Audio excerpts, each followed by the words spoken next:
Thank you very much. Welcome back. People continue to come in, take your seats. We've got a very fascinating panel coming right now.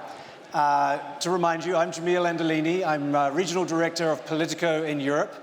And I'm joined in this next session by two brilliant minds. First, I'd like to introduce Eva Maydell, who is a member of the European Parliament, really one of the most active and most consequential parliamentarians that we have in Brussels. Please. Take a seat. Whenever I tell people I'm meeting with a member of the European Parliament, they say, "Is it Eva?" Because she's everywhere at all times, despite having so much on her plate and on her agenda. And I can't say that for all members of the European Parliament, I have to say. Next, I'd like to introduce Carme Artigas, who is a visiting fellow at the Harvard Kennedy School Belfer Center right now, but former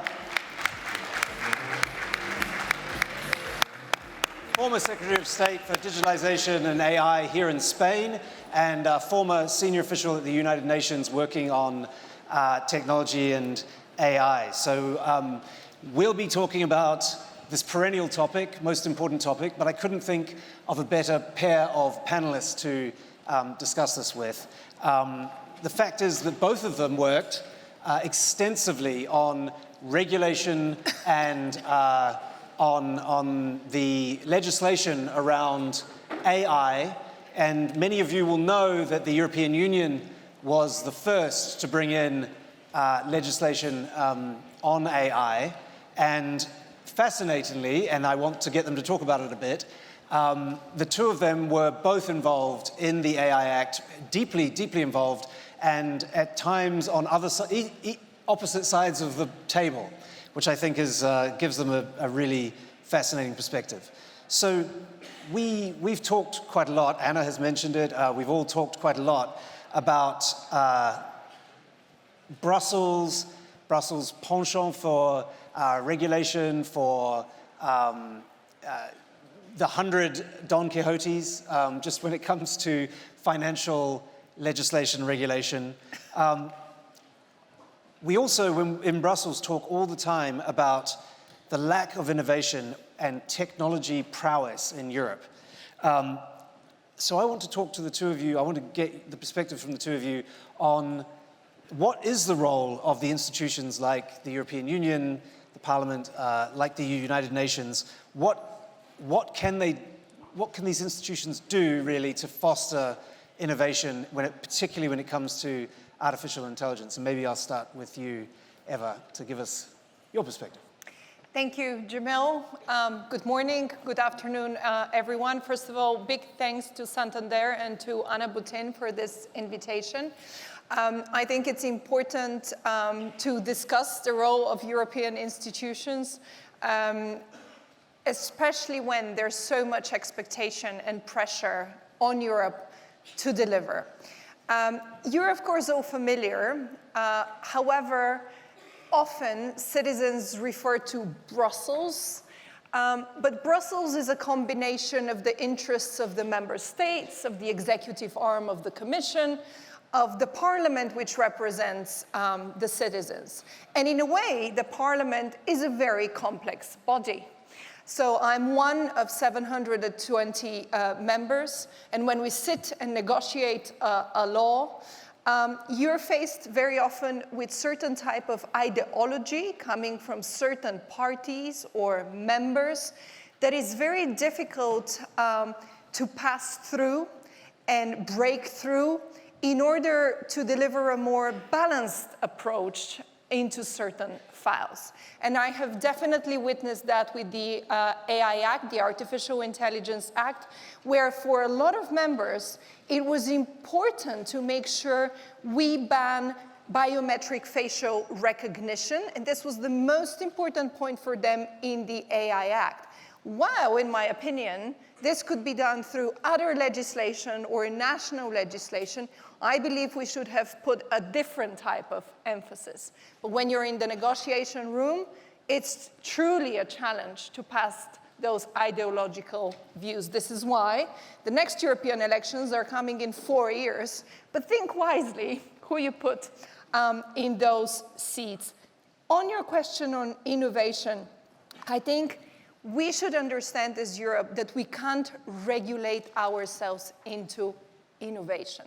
What we can do to support innovation is enable. And sometimes this goes through disabling barriers. Barriers of the single market in particular, barriers around the Capital Markets Union, and barriers where startups and scale-ups can cooperate together with the industry. So we do get the question, regulation or innovation, and how they merge sometimes. But I think, thinking that we as policymakers know how to make innovation is the wrong approach. Carme, from your perspective, you've also been a tech CEO. You've run a technology company. So you have really seen it from both sides. So maybe tell us a little bit about your perspective on the role of institutions and the role that institutions can play in fostering innovation or not, or stifling it.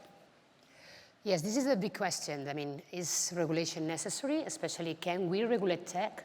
And the question is that, of course, we have regulated technology before. We have regulated the Industrial Revolution with labor regulations. We have the telecoms, first wave, with standards. We have prevented monopolies. We have regulated the car industry with safety and energy and emissions regulations. So regulation is necessary, I think, in 5 cases. First of all, when there is a market failure. Second, when in order to protect fundamental rights. Third, to prevent systemic risks. And financial sector knows a lot about it. And then for strategic reasons like sovereignty or environmental sustainability, and also for moral things, preventing bias, preventing discrimination. And I think perfectly, AI is one of those technologies when these 5 factors converge. We have a market failure because there's a high concentration of power in monopolies, because there's asymmetry in information and opacity, and because there are negative externalities, like, for example, in data, which is the raw base of a market where there is the right compensation or the right monetization strategies already in place. Second, of course, it prevents fundamental rights, and that was the main focus of the European AI Act. But by the way, I'm here just to give some uncomfortable truths and to dismount some of these myths. Because the fact that we say that Europe regulates AI, while US does not regulate AI, is absolutely a falsehood. The European AI Act does not regulate AI. It regulates only the high-risk use cases of AI. So it does not regulate the hammer. It says that the hammer is just for hanging a picture, it's fine, but if you're killing somebody, you go to jail, okay? Do you know how many AI regulations exist today in the US? More than 500. Around 300 at the state level, around 200 at the federal level. So the traditional problem of the European has not been regulation, it has been regulatory fragmentation. Because if we have an act, which is one single law for 27 member states enacted day one without changing a comma, that works for what we expect for the digital sector, which is a scale and a unified single market. We therefore were making a lot of mistakes in the past with regulatory fragmentation. We cannot have 27 copyright laws. We used to have 27 data privacy laws that then we merged with the GDPR. I see the trend happening now in the States. They're going to really regulatory fragmentation. But the funny thing is that while California, Colorado, and Montana are the highest regulated regions in Europe, in the States, nobody's questioning that California is leading in innovation. So that is not exactly what is happening here. Besides, when AI in Europe is one single act that is creating the boundaries to allow for trust and adoption. And I think that's where regulation is important. So I think I know the answer to this, but how do you create legislation like an AI Act that isn't obsolete in in 1 or 2 months, because the speed of this technology is so fast. That was the, I would say, the founding principle of the AI itself. This is a totally different piece of regulation that has not been before. And by the way, I mentioned this as anecdote. This debate that Eva and I were having, she was representing the European Parliament, therefore the needs for the citizens. I was representing the member states, therefore more market-oriented. So it has the Guinness record of the longest negotiation trialogue ever. The 5th trialogue, the 5th. And we survived. We survived, and we're still friends, more than ever.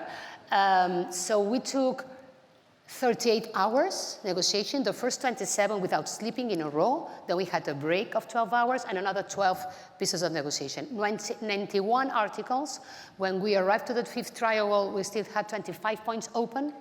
But the points that people think were important, which is how do we rate the high-risk use cases in finance, in the airplane industry, no, they were not important. We spent 8 hours negotiating the large language models, the ChatGPTs, the general purpose, and 12 hours negotiating the law exemptions, the law exemptions for national protection, no? The law enforcement exceptions. Yes. So there were really the 2 important things. And the law itself is designed in such a way that can adapt to changes.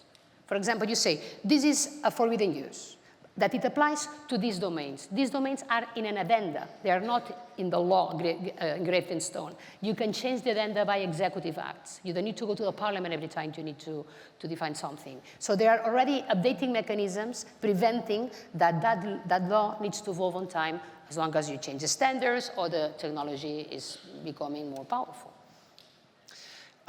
Maybe for you, Eva, do you see when you bring in legislation or regulation, is it mostly about reducing the harms, or is it more about sort of setting a playing field with guardrails? What is the way you have approached it, or you think that the EU is approaching this topic? Well, I'm very cautious when we propose new legislation, particularly when it comes to technology, because we have put forward more than 50 laws that touch on different technological advancements or are related to technology over the past 5-6 years. And my worry is that they don't always fit together like a digital jigsaw. So they don't always make sense with one another. And this makes businesses insecure because they're not sure which rule applies when. What I'm hoping, but ideally we should have done that prior to putting the laws on the table, is that the new digital omnibus, so-called simplification package on tech, will resolve some of those overlaps and will help resolve the uncertainty in business on which law applies when. So I think sometimes before we propose a law on the table, the Commission in particular, we need to ask ourselves, what is the bigger goal that we are trying to achieve? Do we want to be a digital fortress where we are all very protected, but we are unable to put products and services on the market and export those outside because we have stricter rules? Or do we want to continue being the open market that we are, the largest market that we are, while protecting and continue to defending our values in a democratic way, but finding ways to support the companies? Of course, I'm oversimplifying because it's way more complex than that, but as someone who has been involved in those legislative processes, and again, just now in a few minutes, you understood it's a complex environment to work in, you can see that it's difficult to make sense of those rules that are put out there without a greater and bigger goal of what it is actually we are trying to achieve. And when you look at our legislation, you feel the sense that we are more on the cautious and protection side, which after all has built the secure and predictable European Union and European way of life that we all cherish and we all like. And no one can replicate that, by the way, just like we can't replicate the huge investments in tech that are going on right now on the other side of the pond. So we need to be a little bit more strategic now, and I'm saying it very, very mildly. If anything, make sense of what's out there until now and assess what really needs to be done. We cannot legislate thinking 5 to 10 years ahead and thinking that a piece of law would secure or be able to resist the changes that are so speedy at this time. So we need different tools. The Commission needs more flexibility in the way we apply those rules, but more flexibility in their thinking and mindset of what we propose and how we propose it. I want to ask both of you, but maybe start with you, Carme. How focused are you on the most negative, most destructive elements, potential outcomes of AI? I'm thinking of Skynet, Terminator, the robot machines taking over the world, or even something, really, maybe more concrete, but also very scary, mass unemployment, especially amongst younger people entering the workforce. How worried are you about these? Well, my personal thought is that the real existential risk for humanity is not a Skynet robot killing us all. The number one threat for humankind is that we all become insane. Because we cannot believe what we see, we cannot believe what we listen to, we cannot believe what we read. So it is a question of trust. It's a question of not being faked by reality, either unintentionally or intentionally. So there are two big important risks here. I would put two scenarios which are disruptive, one third which is not disruptive. First, disruptive is because of the nature of AI. AI is the only technology that can continue evolving without human agency. And that is totally different to any other technology before. So I can say I don't go to a war scenarios. No. I'm just telling my AI assistant, can you please turn the heater off down to 20 degrees? And the heater says, no. I will keep it at 24, but I'm burning. No. That can happen. That is happening. Today, the systems cannot prevent a lack of agency from some very basic functions. The second risk is, of course, AI safety and unintended use of the technologies. The technologies are designed with some guardrails, some safeguards for certain purposes, but you can hack the system and try to make them do things that they were not really designed for. So there are these two important threats. It's safety, misuse of technology, intended or unintended, and of course, lack of human agency. But the third one, for me the most scary one, is that everything goes well. These two scenarios if something goes wrong. What happens if everything goes well and we have a level of dependency on technology that we are no longer able to do the basic things in our life without AI? So we have learned not to delegate on technology, but we have abdicated on technology. And I think this is really the worst case scenario. Interesting, yeah. I would say it in a similar manner, but maybe with different examples and different words, because you can have a lot of doomsday scenarios and a lot of examples will show up. But I think for me the biggest risk is when we, and especially even the engineers that develop AI, stop to understand its functions. And how, by itself, it develops. And this reminds me of the book by Harari, Nexus, where he analyzes how the game Go has been evolving culturally through human cognition. And when AI comes in, it makes a bold move, which, according to most experts, is rubbish. But it turns out to be brilliant, because none of all the experienced players have ever thought of using such a move. So it created strategies that for humans were unimaginable.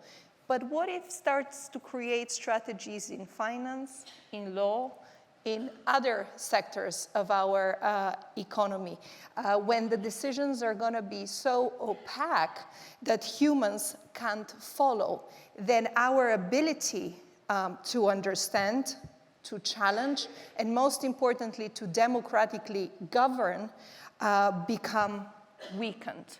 So that's my worry. Let me add something on the future of labor that you mentioned.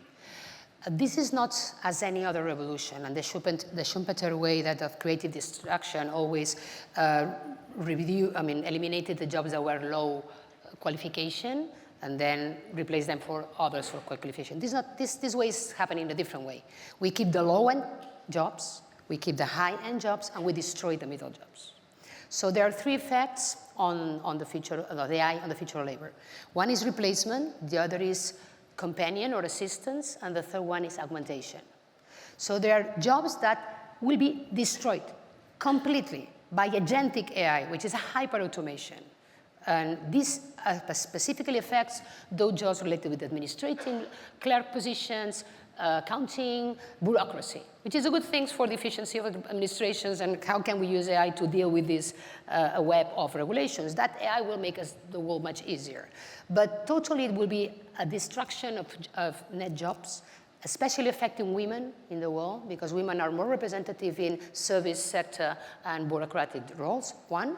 And what should we do there? Those jobs that we already see that will be replaced, we should start re-skilling them, because the skills they have will no longer necessary. Second effect is how can we use AI to assist and complement? So how can I do my job better, more efficient, with better reads, with the same resources? And that you need upskilling. So my skills are still valid, I need to learn more.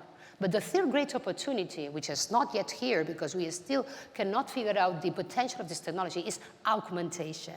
How can I use AI to do things that the human mind would never be able to do? And one real example is what is happening in research, scientific research in pharmaceuticals, for example, with the AlphaFold, as you know, the open source tool that won the Nobel Prize of Chemistry last year, which is helping scientists discover new paths and new strategies out of the human mind thinking in discovering new drugs. So today, we all should be analyzing every single value chain in our business and understand what are the jobs or the tasks that we eliminated, the ones that can be complemented, the ones that can be augmented, and start planning public policies to prevent the harm that it can cause in the future. Including even in the education system, making sure that we're creating jobs for the future, people prepared for the jobs of the future. We're running out of time again, but I wanted to ask about defense and security, because Europe is clearly rearming quite rapidly. We've talked quite a bit about it this morning. Does that give you optimism about Europe's ability to create some of the technological or AI companies of the future? Because if we're really honest, the leading AI companies are in the US and some potentially in China, but they're really so far not here. Does the defense build-up and the rearmament, does that potentially lead to some European technological champions? Well, if you look at history, one would say yes. But I think we need to be very careful to see where the investments will actually go, because they might also go mainly in the more traditional aspects of defense. However, I would like to believe that there will be a certain spillover effect. But should there be concrete investments in AI, they would be particularly for defense purposes. So we'll need to very carefully observe and check, because there's a very important balance to be struck. First of all, it's a momentum, so how do we channel that momentum in the right direction? Then that would strengthen, hopefully, our defense capabilities. But can this be really a catalyst for innovation? I don't think it's 100% necessarily clear-cut. I think it will be important to make sure that strengthening our security would lead to strengthening our competitiveness as well. But I think, honestly, it's too early to tell. Again, if you look at history, it would probably prove that there will be spillover effects.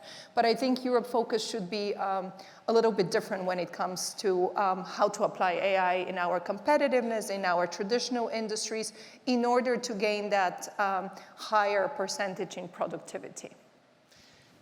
Would you like the last word? Yeah, no, in this sense, I think it's a great opportunity for Europe. It's a great opportunity for the technology sector in Europe. You see that the Silicon Valley was based on the huge investment on defense in the US and the transfer of those technologies that were designed for defense use to cyber use. In this war, it's happening the other way around. So the war is no longer in 3 vectors, land, sea, and air. It's in 6 vectors, land, sea, air, outer space, cyberspace, and mental space. So all the technologies that we build today are dual use. So it's the other way around. It's technology innovations that appear in the cyber sector, drones, quantum cryptography, are later transferred to defense, which makes those investments in technology sector much more, I would say, with higher rate of return, because you have secured the demand from the defense sector, and then you can invest in these dual technologies. I think the same Silicon Valley effect that was a result of the DARPA investments, now we should use that opportunity to create our new ecosystem for resistance, and not for war, but probably for, how would you say, deterrent. Deterrence. Thank you. Well, on that cheery note, thank you so much, Carme and Eva. It's wonderful to see you both, and thank you for all your thoughts. And I'm going to welcome James back to the stage for the next panel.